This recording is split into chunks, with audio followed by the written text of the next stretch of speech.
sholat itu harus 5 kali gitu ya. Itu tidak pernah ada dalam Al-Quran ya. Di dalam Al-Quran memang nggak ada sholat itu, yang 5 waktu itu. Nabi Isa alaihissalam pun mengatakan bahwa beliau diwasiatkan untuk menunaikan ibadah salat ketika Allah merekam pula.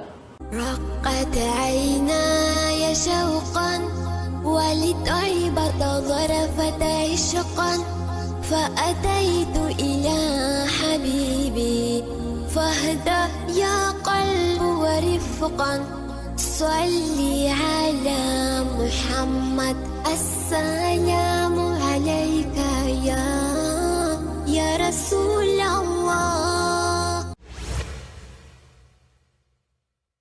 Assalamualaikum warahmatullahi wabarakatuh. Ikhwan dan akhwat fillah yang dimuliakan Allah di mana saja berada, kita sering menjumpai bahayanya orang munafik dan kafir karena sikap mereka selalu ingin meragukan hati kita terhadap Allah Subhanahu wa taala. Baik itu dari kitab Allah yang mereka kritisi, baik dari syariat Islam yang dia tutupi, bahkan paling parahnya Islam mereka anggap agama yang intoleransi kepada sesama manusia. Nah, sahabat muslimah, sahabat muslim yang dirahmati Allah, apa jadinya seorang muslim yang mendustakan Al-Quran dengan mengatakan tidak ada sholat 5 waktu di dalam Al-Quran? Seperti yang dikatakan oleh Ade Armando yang buta tentang Al-Quran tapi membuat status demikian. Bagaimanakah perkataannya? Simak cuplikannya. Saya sebetulnya justru sangat heran ya ketika ini menjadi sedemikian viral dan dianggap kontroversial. Sebetulnya siapapun yang belajar Islam dan baca Al-Quran itu tahu bahwa memang kalimat 5 kali sholat itu harus 5 kali gitu ya. Itu tidak pernah ada dalam Al-Quran ya. Kita misalnya Al-Isra 78 kalau nggak salah, terus ada Hud 114. Itu adalah surat-surat yang selalu kita gunakan untuk merujuk tentang kewajiban sholat. Jadi sholatnya sih wajib yang saya katakan, tapi yang mengatakan 5 kali sehari itu tidak ada di dalam Al-Quran. Dan itu sudah saya pelajari sejak lama sih. Perkataan ini sangat menyenangkan hati orang-orang musyrik yang begitu keras mendebat Islam. Kita sebut saja agama Kristen. Betapa senangnya mereka bahwa sholat 5 waktu itu tidak ada di dalam Al-Quran. Mereka menuding sholat 5 waktu itu hanyalah kebohongan saja, karena tidak terdapat dalilnya yang signifikan untuk dijelaskan. Sehingga orang-orang seperti Pendeta Syarifuddin Ibrahim yang mengaku seorang ustadz lulusan ilmu perbandingan agama langsung senang, gembira dan ikut membenarkan perkataan Ade Armando bahwa Islam tidak memiliki dalil sholat 5 waktu. Nah, ini dia cuplikannya. Ade Armando seorang muslim yang moderat, seorang muslim yang di channelnya pakai logika katanya. Logika saja. Dia mengatakan bahwa sholat itu tidak ada di dalam Al-Quran. Nah, ini pernyataan yang bagus juga untuk penginjilan saya, bahwa saya ini nggak salah ngomong, nggak asal ngomong gitu. Ini pernyataan yang bagus juga untuk penginjilan saya, bahwa saya ini nggak salah ngomong, nggak asal ngomong gitu. Kalaupun ada orang yang marah karena omongan saya. Dan di dalam Al-Quran memang nggak ada sholat itu, yang 5 waktu itu. Dan di dalam Al-Quran memang nggak ada sholat itu, yang 5 waktu itu. Kedua orang ini begitu senang dan bangga dengan membuat sensasi seperti itu. Pastinya semua itu demi dunia yang mereka kejar, kepercayaan dan harta benda. Ternyata Allah memberikan petunjuk kepada kita lewat Ustadz Adi Hidayat. Menampar keras ucapan yang mereka viralkan di dunia YouTube. Harus padam dengan wajah malu. Berikut inilah cuplikannya. Allah Subhanahu wa taala menerangkan kepada kita, bukan hanya memerintahkan sebagai pembuktian iman, tapi menjelaskan kepada kita tentang waktu sholat secara jelas dan ketetapannya. Di Quran surah ke-4 An-Nisa di ayat yang ke-103, Allah berfirman, فَإِذَا قَضَيْتُمُ الصَّلَاةَ فَاذْكُرُوا اللَّهَ قِيَامًا وَقُعُودًا وَعَلَى جُنُوبِكُمْ فَإِذَا اطْمَأْنَنْتُمْ فَأَقِيمُوا الصَّلَاةَ. Perhatikan kalimatnya, Inna salata kanat 'alal mu'minina kitaban mawquta.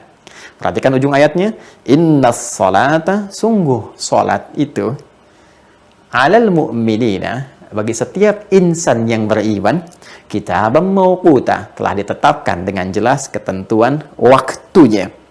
Dalam bahasa bebasnya, orang-orang yang telah mengikrarkan dirinya beriman kepada Allah Subhanahu wa taala akan mengetahui penjelasan-penjelasan waktu salat yang Allah terangkan. Ditetapkan kepada mereka waktu-waktunya yang sangat jelas. Jadi bukan sekedar Allah meminta kepada kita untuk membuktikan keimanannya lewat sholat, tapi kata Allah, saya tegaskan, saya terangkan pula kepada kalian waktu-waktu kapan kalian menunaikan sholat itu. Satu, kita bertanya, bagaimana kemudian penetapannya ya Allah? Maka dijawab selanjutnya, ditetapkan dalam setiap pergantian antara waktu, PAW, dalam setiap hari. Jadi kata Allah, bagi orang beriman, kami tetapkan waktu-waktu menunaikan sholat. Kita tanya lagi, kapan waktunya ya Allah? Kata Allah, dalam setiap pergantian antara waktu dalam sehari, aku tetapkan waktunya. Baik, Allah berfirman di Quran surah ke-17, Al-Isra, di ayat ke-78.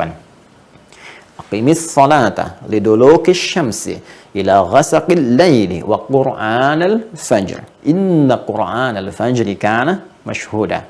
Ketika engkau bertanya kapan waktu menunaikannya, kata Allah, aqimis salata, tunaikanlah salat yang dimaksudkan itu, ya, liduluki syamsi, mulai matahari tergelincir, mulai muncul siang, sudah mulai sedikit condong ke arah barat, berada di tengah-tengah, mulai condong sedikit, kata Nabi bayangannya dari tongkat itu, ya, mulai sama dengan tongkatnya dan mulai sedikit turun, ya, mulai sedikit bergeser.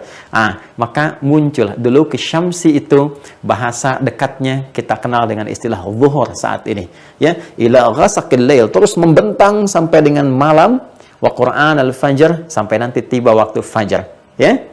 Inna Qur'an al-fajri kana mashhuda, dan di waktu fajar itu ada salat juga yang spesial yang disaksikan langsung oleh Allah Subhanahu wa taala, seperti Allah menyaksikan semua salat yang lainnya, tapi berkumpul kemudian para malaikat di waktu fajar dengan spesial di dalamnya. Dari zuhur membentang sampai dengan ke waktu fajar. Kita akan lihat detailnya bagaimana itu. Kapan diaturnya? Maka ditegaskan lagi Quran surah ke-11 ayat ke-114. Aqimis sholata tarafayn nahar wa zulafam minal lail innal hasanati yudhibnas sayyi'at. Hei, kata Allah, tunaikan salat yang dimaksudkan. 5 waktu itu secara umumnya aku jelaskan di setiap pergantian antar waktu. Di 2 ujung siang, dari subuh sampai dengan petang asar. Wa zulafam minal lail, kemudian ketemu maghrib dengan isya'nya. Innal hasanati yudhibnas sayyi'at. Kalau engkau kerjakan, kamu meloreh nilai kebaikan, mendapatkan pahala yang bisa menggugurkan kejelekan-kejelekanmu. Baik, masih umum ya Allah. Ya, detailnya seperti apa? Maka turun lagi kemudian dijelaskan spesifik waktu pergantian antar waktu itu dalam sehari. Kalau tadi masih umum, ya, zuhur berganti, siang berganti ke sore, sore berganti menjelang ke malam, ya, malamnya tiba, kemudian muncul fajar, masih umum disebutkannya, ya. Kemudian dijelaskan lagi secara spesifik waktunya. Muncul Quran surah ke-30 Ar-Rum di ayat 17 sampai dengan 18. Fasubhanallahi hina tumsuna wa hina tusbihun. Baik, detailnya kata Allah, kita temukan detailnya. Subuh ditemukan di Quran surah 24 ayat 58, dikuatkan di Quran surah 30 ayat 17. Zuhur ditemukan di Quran surah 17 ayat 78, dikuatkan di Quran surah 30 ayat 18. Asar ditemukan di Quran surah 50 ayat 39, dikuatkan di Quran surah 30 ayat 18. Maghrib ditemukan di Quran surah 11 ayat 114, Hud ayat 114, dikuatkan di Quran surah 30 ayat ke-17.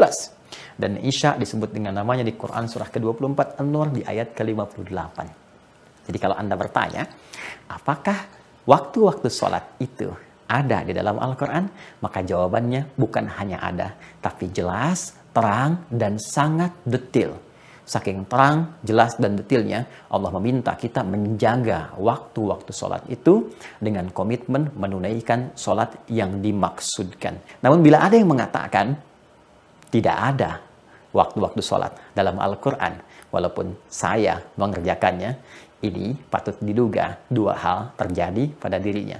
Kalau bukan dia belum bagus baca Al-Quran, belum mengetahui isi Quran karena jarang berinteraksi dengan Quran, boleh jadi karena keadaan imannya yang melemah.